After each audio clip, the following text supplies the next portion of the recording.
Hi, I'm Staff Sergeant Tiger Foster. This week, 1st in the West visits more training areas involving Division West soldiers and those preparing for deployment. It's a great week for the training machine. That's next at 1st in the West.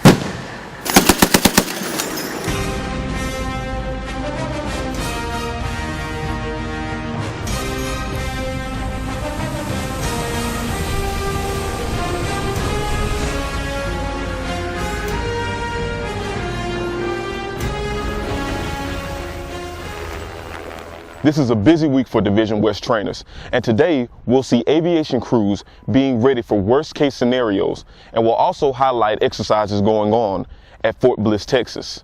But right now, I'm standing in front of what's known as a shoot house, right here at North Fort Hood. The soldiers going through this live fire facility are actually observer controller trainers, or OCTs, with the Division West Dakota Battalion of the 120th Infantry Brigade. We conduct this type of training mainly to stay proficient on the current TTP's basic tactics, techniques of our job skill.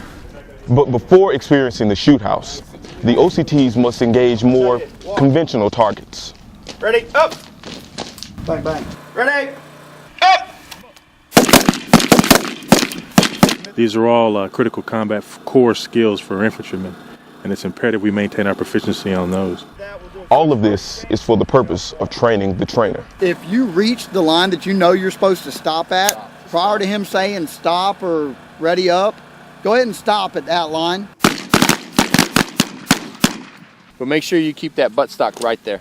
We got to keep that skill set, so if the units that come up here, we still remember how to teach those basic skill sets.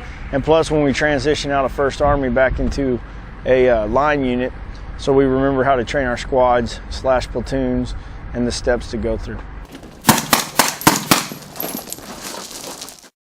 Preparing aviation crews for overseas deployment is another kind of training. And lately we've been following around soldiers of B Company, 3rd of the 238th Aviation Regiment, through a number of different training scenarios.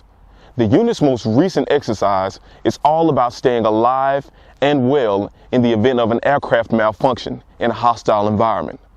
Sergeant First Class Gary Stacy reports from North Fort Hood. Thanks, Sergeant Foster. Aviation crew members in aviation regiments are accustomed to flying, but sometimes things go horribly wrong and they find themselves down and they find themselves in unfriendly territory. That's one reason Division West provides training for aviators that are deploying. These next few scenes will show you and give you some idea of what that training is like and how valuable it is to the aviator.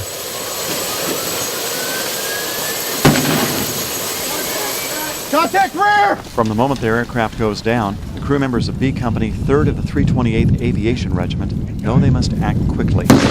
They're now on the ground in unfriendly territory, and though accustomed to flying, these Army National Guard aviators have only one way out: overland.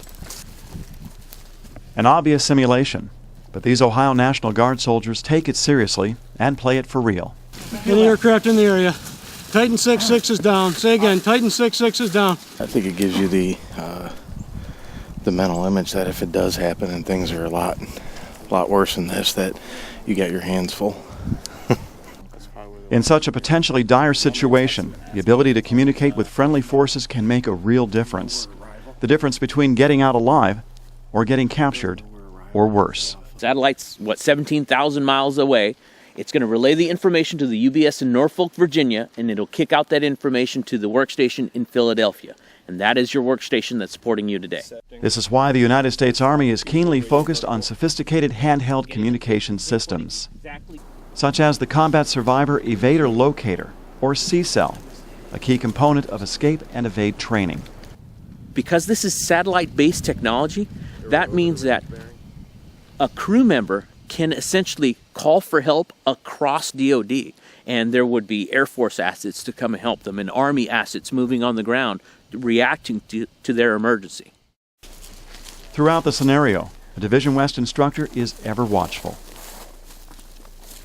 Right now they're escaping and evading using their CCEL, and they're taking off on us, so I gotta keep an eye on them.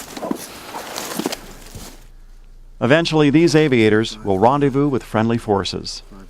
That's the outcome everyone hopes for in an actual situation.